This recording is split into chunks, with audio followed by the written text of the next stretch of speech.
Hello అండి, welcome to Telugu officers channel. ఇవాళ మనం అక్టోబర్ 22వ తేదీకి సంబంధించిన కరెంట్ అఫైర్స్ గురించి చూద్దాం. ఇవాళ మన ఫస్ట్ ఆర్టికల్ చూడండి. రీసెంట్గా మన భారతదేశం మై భారత్ లేదా మేరా యువ భారత్ అన్నటువంటి ఒక ఆటోనామస్ బాడీని నెలకొల్పుతోంది. అది కూడా ఎప్పుడు అంటే ఈ నెల 31వ తేదీన, అక్టోబర్ 31. ఎందుకని అక్టోబర్ 31?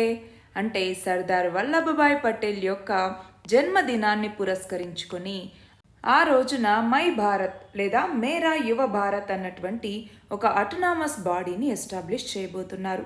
దీని కింద ఏంటి అంటే మన వరల్డ్లోనే అంటే మన భారతదేశానికి చెందినటువంటి వాళ్ళు ఎవరైతే 15 నుంచి 29 సంవత్సరాల ఏజ్ వాళ్ళు ఉంటారో వాళ్ళందరినీ ఒక ప్లాట్ఫామ్ మీదకి తీసుకురావడానికి ఇది ఉపయోగపడుతుంది. అంటే ఇక్కడ గుర్తుపెట్టుకోవాల్సింది ఏంటి అంటే, ఒకటి యూత్ యొక్క లీడర్షిప్ డెవలప్మెంట్ కోసం, అలాగే యూత్ ఆస్పిరేషన్స్ ఏంటి, కమ్యూనిటీ నీడ్స్ ఏంటి, వీటన్నింటికి సంబంధించి, అలాగే మనము ఈ ఎగ్జిస్టింగ్ ప్రోగ్రామ్స్ ఏవైతే ఉన్నాయో వాటన్నింటిలో కన్వర్జెన్స్ని తీసుకురావటం ద్వారా ఎఫిషియన్సీని పెంచటం, అలాగే యువతకి అలాగే మంత్రిత్వ శాఖలు మినిస్ట్రీస్ ఏవైతే ఉంటాయో వీటన్నింటికి ఒక వన్ స్టాప్ లాగా ఇది ఉపయోగపడుతుంది. అంతేకాదు యూత్ డేటాబేస్ని క్రియేట్ చేయడానికి ఇది ఉపయోగపడుతుంది. అలాగే ఒక ఫిజికల్ ఎకోసిస్టమ్ని క్రియేట్ చేయటం ద్వారా యాక్సెసిబిలిటీని కల్పించేటటువంటి ఈ నేపథ్యంతో మేరా యువ భారత్ లేదా మై భారత్ అన్నటువంటి ఈ ఆటోనామస్ బాడీని ఎస్టాబ్లిష్ చేయబోతున్నారు. మన నెక్స్ట్ ఆర్టికల్ చూడండి. రీసెంట్గా హమాస్ ఇజ్రాయెల్ మీద దాడి చేయటం జరిగింది, అవునా? ఇటు వైమానిక దాడుల్ని చేశారు, అంతేకాకుండా ఇజ్రాయెల్ ఏదైతే స్మార్ట్ కంచెను నిర్మించిందో ఆ స్మార్ట్ కంచెని నార్మల్ పేలుడు పదార్థాలని ఉపయోగించి దాన్ని పేల్చి రంధ్రాలు చేసి వాళ్ళ యువతలికి వచ్చి ఇజ్రాయెల్ వాసుల్ని కిడ్నాప్ చేసుకుని తీసుకెళ్ళినటువంటి ఘటనలు మనం చూస్తూ ఉన్నాం, అవునా? మరి అలాంటి నేపథ్యంలో ఇజ్రాయెల్ ఇంత పకడ్బందీగా ఒక స్మార్ట్ కంచెని నిర్మించిన తర్వాత దాన్ని ఛేదించుకుని అంత ఈజీగా వీళ్ళు ఇజ్రాయెల్లోకి ఎలా రాగలిగారు అన్నటువంటి క్వశ్చన్ ఇప్పుడు ప్రపంచవ్యాప్తంగా అరైజ్ అవుతోంది. అయితే ఇక్కడ మనం గమనించాల్సినటువంటి విషయం ఏంటి అంటే, ఇజ్రాయెల్ హమాస్ పట్ల అప్రమత్తంగా వ్యవహరించలేదు, మొదటి విషయం. రెండవది, ఇక్కడ స్మార్ట్ కంచెనైతే నిర్మించింది కానీ దానికి కావాల్సినటువంటి స్థాయిలో బలగాల్ని అక్కడ మోహరించలేదు. అంతేకాదు హమాస్ ఇక్కడ ఇజ్రాయెల్ ఏవైతే సరిహద్దు కెమెరాలని అలాగే రాడార్ కేంద్రాలని నిర్మించిందో వాటిని హమాస్ పేల్ చేయటం జరిగింది. అయితే యుద్ధ విమానాలు లేనప్పటికీ కూడా పారాగ్లైడర్లను ఉపయోగించి హమాస్ ఇజ్రాయెల్లోకి రావటం జరిగింది. అంతేకాదు మనం చూస్తే ఇజ్రాయెల్ దాదాపు $150 కోట్ల రూపాయలతో ఏర్పరచుకున్నటువంటి ఐరన్ డోమ్ వ్యవస్థ ఏదైతే ఉందో అది రాకెట్ల ఇంత దాడిని తట్టుకోలేకపోయింది. మనం చూస్తే ఒకేసారి దాదాపు 5,000 రాకెట్లని హమాస్ చాలా తక్కువ టైంలో ప్రయోగించారు. దాన్ని ఈ ఐరన్ డోమ్ వ్యవస్థ అన్నటువంటిది సమర్థవంతంగా ఎదుర్కోలేకపోయింది. సో దీనితో ప్రపంచవ్యాప్తంగా కూడా అన్ని దేశాల రక్షణ దళాలు కూడా ఎంత అప్రమత్తంగా ఉంటున్నాయి అన్నటువంటి ఒక క్వశ్చన్ అనేది అరైజ్ అయింది. అయితే మన దేశానికి సంబంధించి చూస్తే లాస్ట్ 3 ఇయర్స్లో మన భారత సరిహద్దు భద్రతా దళం లేదా BSF అంటాం, బార్డర్ సెక్యూరిటీ ఫోర్స్, ఇది జమ్మూ కాశ్మీర్లో 3 సొరంగాల్ని కనిపెట్టింది. వాటిని గుర్తించడానికి BSF రాడార్లు అమర్చినటువంటి డ్రోన్లను ఉపయోగిస్తోంది. అలాగే యాంటీ డ్రోన్ వ్యవస్థల్ని కూడా మన భారతదేశం ఉపయోగిస్తోంది. అయితే ఇక్కడ మనం గమనించాల్సింది ఏంటి అంటే, ఇప్పుడు మన భారతదేశం అన్నటువంటిది ప్రైవేట్ సంస్థల్ని కూడా రక్షణ రంగంలోకి ఇన్వాల్వ్ చేస్తూ వస్తుంది, అవునా? సో ఈ ప్రైవేట్ సంస్థలు అలాగే స్టార్టప్లు ఇవన్నీ కూడా టెక్నాలజీని మరింత పెంచుతూ ఆర్టిఫిషియల్ ఇంటెలిజెన్స్ని ఉపయోగించి అత్యాధునికమైనటువంటి యాంటీ డ్రోన్ వ్యవస్థల్ని తయారు చేసి మన ఆర్మీకి మన రక్షణ దళాలకు అందిస్తూ ఉన్నాయి. అయితే ఇప్పుడు మనం ఇటువైపు నుంచి చైనా కానివ్వండి, ఇటు పాకిస్తాన్ కానివ్వండి, ఇంకెవరైనా మన మీద దాడి చేస్తే దాన్ని సమర్థవంతంగా ఎదుర్కోవాల్సినటువంటి పరిస్థితిలో మన భారతదేశం ఉండగలగాలి, దానికి తయారుగా ఉండాలి అన్నట్టుగా ఈ ఆర్టికల్.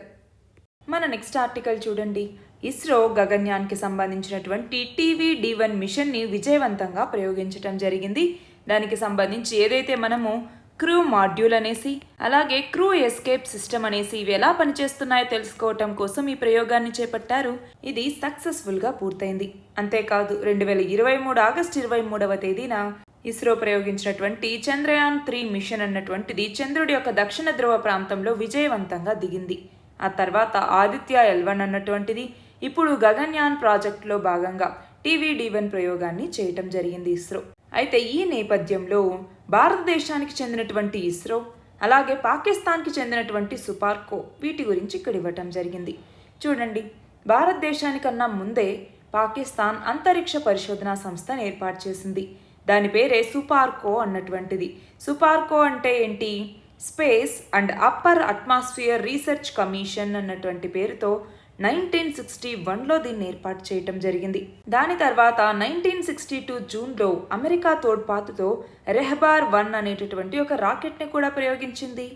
అంటే జపాన్, ఇజ్రాయెల్ తర్వాత ఇలా రాకెట్ని ప్రయోగించినటువంటి ఘనత సాధించినటువంటి 3వ దేశంగా పాకిస్తాన్ అనేది వచ్చింది. అయితే తర్వాత సుపార్కోకి చెందినటువంటి 4 శాస్త్రవేత్తలు నాసాకి వెళ్ళి అక్కడ అంతరిక్ష పరిజ్ఞానం మీద అధ్యయనాలు కూడా చేశారు. అందులో ఒకరు అబ్దుస్ సలాం. ఈయన సుపార్కోకి వ్యవస్థాపక డైరెక్టర్ కూడా. అంతేకాదు 1979లో ఇతను భౌతిక శాస్త్రంలో అంటే ఫిజిక్స్లో నోబెల్ బహుమతి కూడా పొందారు. అలా పాకిస్తాన్ సాధించినటువంటి ఏకైక నోబెల్ బహుమతి కూడా ఇదే. దాని తర్వాత చాలా సౌండింగ్ రాకెట్లని కూడా ప్రయోగించారు. అయితే మన ఇస్రోకి సంబంధించి చూస్తే 1962వ సంవత్సరంలో అప్పటి ప్రధాని అయినటువంటి నెహ్రూ ఈ అంతరిక్ష పరిశోధనల కోసం Indian national committee for space research లేదా ఇంకోస్పార్ అన్నటువంటి దాన్ని ఏర్పాటు చేయటం జరిగింది. అయితే అది 7 సంవత్సరాల తర్వాత 1969లో ఇస్రోగా మారింది. అయితే మన భారతదేశం తొలి సౌండింగ్ రాకెట్ని 1963 నవంబర్ 21వ తేదీన ప్రయోగించడం జరిగింది.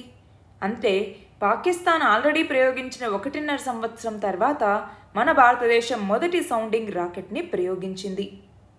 మన నెక్స్ట్ ఆర్టికల్ చూడండి. మన భారత ప్రభుత్వం కేంద్ర ప్రభుత్వ సంక్షేమ పథకాలు ఏవైతే ఉన్నాయో అవి అర్హులందరికీ చేరేలాగా ఒక కార్యక్రమాన్ని చేపట్టబోతోంది.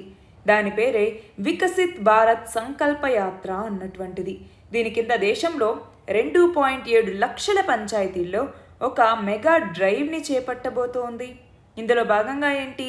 కేంద్ర ప్రభుత్వం అమలు చేసేటటువంటి వివిధ రకాల పథకాల యొక్క అర్హులను గుర్తించి వాళ్ళకి ప్రయోజనాలు పొందేలాగా చర్యలు తీసుకుంటుంది. అయితే దీనిని 6 నెలల్లో ఈ లక్ష్యాన్ని చేరుకోవాలి అన్నట్టుగా ప్రణాళికను రచించారు. అయితే ఇక్కడ మనం చూస్తే దీని కింద ఏంటి, ఇప్పుడు ఏదైతే ప్రధానమంత్రి ఆవాస్ యోజన, ప్రధానమంత్రి కిసాన్ సమ్మాన్ నిధి యోజన PM కిసాన్ అంటాం, అలాగే ప్రధానమంత్రి ఫసల్ బీమా యోజన, ఆయుష్మాన్ భారత్, పోషణ్ అభియాన్, ఉజ్వల్ యోజన, PM గరీబ్ కళ్యాణ్ యోజన, ఇలాంటి పథకాలు ఏవైతే ఉన్నాయో సెంట్రల్ గవర్నమెంట్ పథకాలు, ఇవన్నీ లబ్ధిదారులకు చేరేలాగా వీళ్ళు సంక్షేమ పథకాల మీద డ్రైవ్ని ఇప్పుడు చేపట్టబోతూ ఉన్నారు. నెక్స్ట్ ఆర్టికల్ చూడండి. కేంద్ర హోంమంత్రి మాట్లాడుతూ మన దేశంలో ఉగ్రవాదం, అలాగే వామపక్ష తీవ్రవాదం అంటే లెఫ్ట్ వింగ్ ఎక్స్ట్రీమిజం అంటాము, అలాగే ఈశాన్య రాష్ట్రాలు అంటే నార్త్ ఈస్ట్ స్టేట్స్లో విద్రోహ చర్యలు అనేవి గత 10 ఏళ్లలో 65% మేర తగ్గాయి అన్నట్టుగా చెప్పడం జరిగింది. అయితే మన భారతదేశంలో 3 హాట్స్పాట్స్గా ఈ లెఫ్ట్ వింగ్ ఎక్స్ట్రీమిజం ప్రభావిత రాష్ట్రాలు ఉన్నాయి. అలాగే ఈశాన్య ప్రాంతం, అలాగే జమ్మూ కాశ్మీర్లలో పరిస్థితులు అనేవి ఇప్పుడు చాలా ప్రశాంతంగా మారాయి అన్నట్టుగా ఇక్కడ చెప్పడం జరిగింది. మన నెక్స్ట్ ఆర్టికల్ చూడండి. పాలస్తీనా ఆధ్వర్యంలో ఉన్నటువంటి ఈ గాజా స్ట్రిప్లో ఉన్న హమాస్ ఇజ్రాయెల్ మీద దాడి చేయటం జరిగింది. దాంతో ఇజ్రాయెల్ గాజా మీద ప్రతి దాడి చేస్తుంది. ఆ నేపథ్యంలో ఎంతోమంది చనిపోతూ ఉన్నారు. రీసెంట్గా మనం చూస్తే హాస్పిటల్లో జరిగినటువంటి దాడితో ఎన్నో వందల మంది ప్రాణాలు కోల్పోయారు. ఆ నేపథ్యంలో గాజాకి సహాయం అందించటానికి సంబంధించి ఈజిప్ట్ నుంచి గాజాకి సహాయం అందించవచ్చు అన్నట్టుగా ఇజ్రాయెల్ ఓకే చెప్పిందనమాట. అయితే దీనికి సంబంధించి ఈజిప్ట్కి మరియు గాజాకి మధ్య ఉన్నటువంటి రఫా బార్డర్, రఫా సరిహద్దు ఏదైతే ఉందో దీనిని ఇప్పుడు ఓపెన్ చేశారు. అయితే గాజాకి సహాయం అందించడానికి వివిధ దేశాలు అనేవి ముందుకొస్తూ ఉన్నాయి. ట్రక్కుల్లో అవసరమైనటువంటి ప్రాంతాన్ని ఈ గాజాలోకి ఇప్పుడు ప్రవేశింపజేస్తూ ఉన్నారు. అయితే ఇక్కడ మనం చూస్తే లెబనాన్ కేంద్రంగా పనిచేసేటటువంటి హెజ్బొల్లా మిలిటెంట్ సంస్థ అన్నటువంటిది రీసెంట్గా హెచ్చరికలు జారీ చేసింది. ఏమని? ఒకవేళ ఇజ్రాయెల్ గనక భూతల దాడులకు దిగితే గనక అప్పుడు తగిన మూల్యం చెల్లించుకోక తప్పదు అన్నట్టుగా చూడండి లెబనాన్కి సంబంధించినటువంటి హెజ్బొల్లా గ్రూప్ అన్నటువంటిది హెచ్చరిస్తూ ఉంది. మన నెక్స్ట్ ఆర్టికల్ చూడండి. గాంధీ శాంతి పురస్కార బహుమతికి సంబంధించి మనం చూస్తే ఈ ప్రతిష్టాత్మకమైనటువంటి గాంధీ శాంతి పురస్కారం ఎంపిక కమిటీకి సభ్యుడిగా మాజీ ఉపరాష్ట్రపతి అయినటువంటి వెంకయ్య నాయుడు ఈయన నియమితులవ్వటం జరిగింది. దానికి సంబంధించి కేంద్ర సాంస్కృతిక మంత్రిత్వ శాఖ అంటే మినిస్ట్రీ ఆఫ్ కల్చర్ అన్నటువంటిది ఉత్తర్వులు కూడా ఇచ్చింది. అయితే గాంధీ శాంతి పురస్కారాన్ని 1995వ సంవత్సరంలో నెలకొల్పారు. 1995వ సంవత్సరం నుంచే అవార్డులు అనేవి ఇస్తూ ఉన్నారు. ఎవరికి అవార్డు ఇస్తారు? ఎవరైతే నాన్ వైలెన్స్ అలాగే గాంధీయన్ మెథడ్స్ ద్వారా సోషల్, ఎకనామికల్ అలాగే పొలిటికల్ ట్రాన్స్ఫర్మేషన్ వైపుగా కాంట్రిబ్యూట్ చేస్తారో అలాంటి వాళ్ళకి ఈ గాంధీ పీస్ ప్రైజ్ని ఇవ్వటం జరుగుతుంది. అయితే దీని కింద ₹1,00,00,000 నగదుని, ప్రశంసా పత్రాన్ని అలాగే ఒక ఫలకాన్ని అందజేయటం జరుగుతుంది. అయితే ఈ అవార్డుకు సంబంధించి ఎంపిక కమిటీ ఏదైతే ఉంటుందో అందులో సభ్యులు ఎవరు? ఇది మనకి గుర్తుండాలి. చూడండి, అందులో సభ్యులు ఇంపార్టెంట్ మనకి ఎగ్జామ్ పాయింట్ ఆఫ్ వ్యూలో. ప్రధానమంత్రి, లోక్సభలో విపక్ష నేత, అలాగే సుప్రీంకోర్టు ప్రధాన న్యాయమూర్తి, లోక్సభ స్పీకర్, అలాగే ఏదైనా రంగంలో విశిష్ట కృషి చేసినటువంటి 2 ప్రముఖ వ్యక్తులు ఇందులో సభ్యులుగా ఉంటారు. అలాంటి ఇక్కడ ఇప్పుడు మాజీ ఉపరాష్ట్రపతి అయినటువంటి వెంకయ్య నాయుడిని కూడా సభ్యుడిగా నియమించటం జరిగింది. అయితే ఇక్కడ గుర్తుపెట్టుకోవాల్సినటువంటిది ఇంకొకటి ఏంటి అంటే ఎగ్జామ్ పాయింట్ ఆఫ్ వ్యూలో 2023కు సంబంధించి ఈ గాంధీ శాంతి బహుమతిని ఎవరికిచ్చారు అంటే గీతా ప్రెస్కి ఇవ్వటం జరిగింది. గుర్తుపెట్టుకోవాలి, ఎగ్జామ్కి ఇంపార్టెంట్. 2023కు సంబంధించి గీతా ప్రెస్కి 2023 గాంధీ పీస్ ప్రైజ్ని ఇవ్వటం జరిగింది. నెక్స్ట్ ఆర్టికల్ ఇక్కడ చూడండి, పారా ఆసియా క్రీడలకి సంబంధించి మనం చూస్తే రీసెంట్గా 19th ఏషియన్ గేమ్స్ అన్నవి ఎక్కడ జరిగాయండి? 19th ఏషియన్ గేమ్స్ ఎక్కడ జరిగాయి? చైనాలో ఉన్నటువంటి హాంగ్జౌలో జరిగాయి, అవునా? అయితే పారా ఆసియా క్రీడలు కూడా చైనాలోని హాంగ్జౌలోనే జరగబోతున్నాయి. మనం చూస్తే 2022లో జరగాల్సినటువంటి క్రీడలు ఇవి లేట్ అయ్యి ఇప్పుడు 2023లో జరుగుతూ ఉన్నాయి. అయితే ఈ పారా ఈవెంట్లో 43 దేశాలకు చెందినటువంటి 4,000 మంది పాల్గొనబోతూ ఉన్నారు. అందులో మన భారతదేశం నుంచి 313 మంది పాల్గొనబోతున్నారు. అయితే ఇక్కడ మనం ఎగ్జామ్ పాయింట్ ఆఫ్ వ్యూలో గుర్తుపెట్టుకోవాల్సిన విషయం ఏంటి? రీసెంట్గా 19th ఏషియన్ గేమ్స్ అనేవి జరిగాయి, అవును. మరి ఇందులో మన భారతదేశానికి వచ్చినటువంటి పథకాలెన్ని, అలాగే మన భారతదేశ స్థానం ఎంత అన్నటువంటిది గుర్తుపెట్టుకోవాలి. ఇందులో మన భారతదేశం 4వ స్థానాన్ని సంపాదించింది. మొదటి స్థానంలో చైనా, 2వ స్థానంలో జపాన్, 3వ స్థానంలో సౌత్ కొరియా ఉన్నాయి.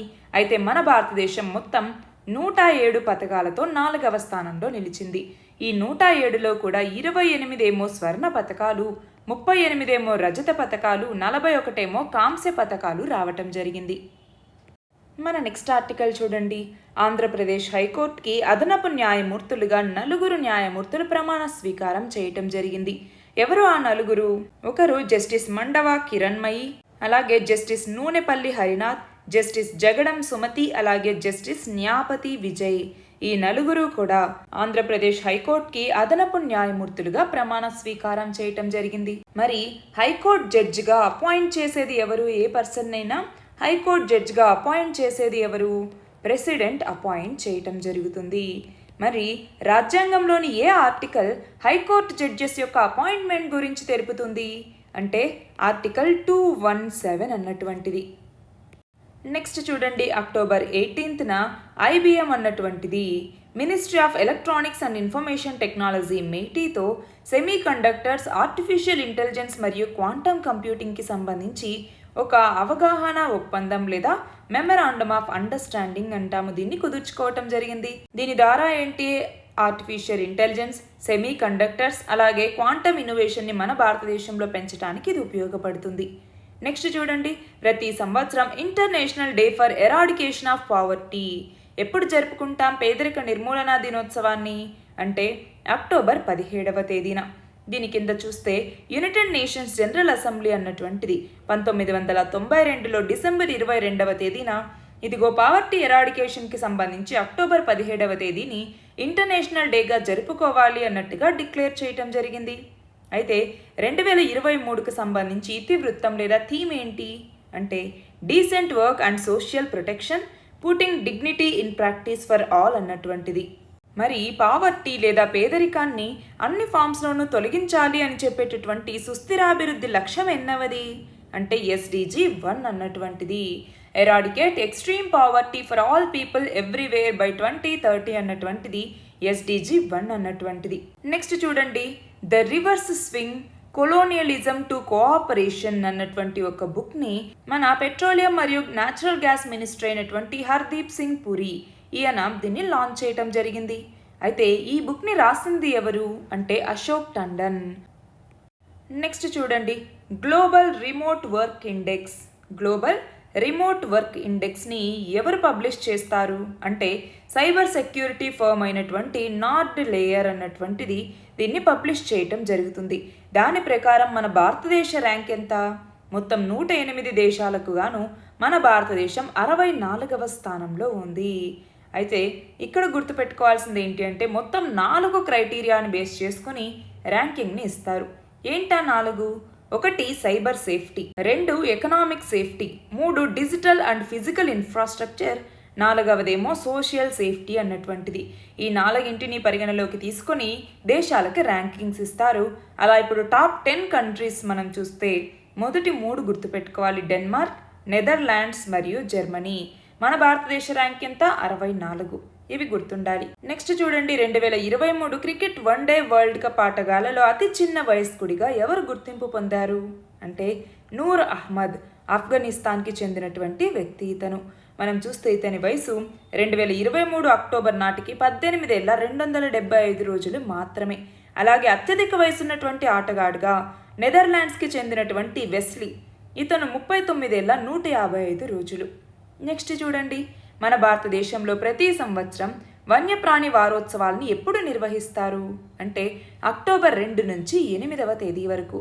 ఇందులో భాగంగా వన్యప్రాణుల యొక్క ప్రాధాన్యం, వన్యప్రాణులు అంటే వైల్డ్ లైఫ్ అంట, వీటి యొక్క ప్రాధాన్యం, వీటి సంరక్షణ మీద అవేర్నెస్ని కల్పించడం జరుగుతుంది.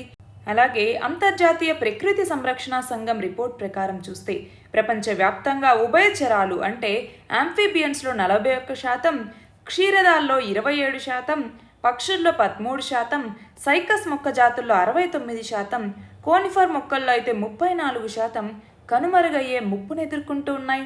అంతేకాదు ప్రపంచవ్యాప్తంగా నమోదైనటువంటి మొత్తం జీవజాతుల్లో 8% వరకు ఇండియాలో ఉన్నాయి. అలాగే మన దేశంలో 45,000 వృక్ష జాతులు, 91,000 జంతు జాతులు అంటే 45,000 ఫ్లోరా అన్నటువంటిది, అలాగే 91,000 ఫానా అన్నటువంటిది ఇక్కడ ఉంది అనేసి అంచనా వేయటం జరిగింది. నెక్స్ట్ చూడండి, చివరిగా ఏ రాష్ట్రంలో అవసరార్థ పిల్లల కోసం ఏర్పాటు చేసినటువంటి 16 గురుకుల పాఠశాలల్ని అటల్ ఆవాసియా విద్యాలయాస్ అనే పేరు మీద ప్రధాని నరేంద్ర మోదీ 2023 సెప్టెంబర్లో ప్రారంభించారు అంటే ఉత్తరప్రదేశ్. ఆవాసియా విద్యాలయాస్ అంటే బోర్డింగ్ స్కూల్స్ అనేసి పిలుస్తూ ఉంటాము. ఇవి ఇవాల్టి important articles. All the very best and thank you very much.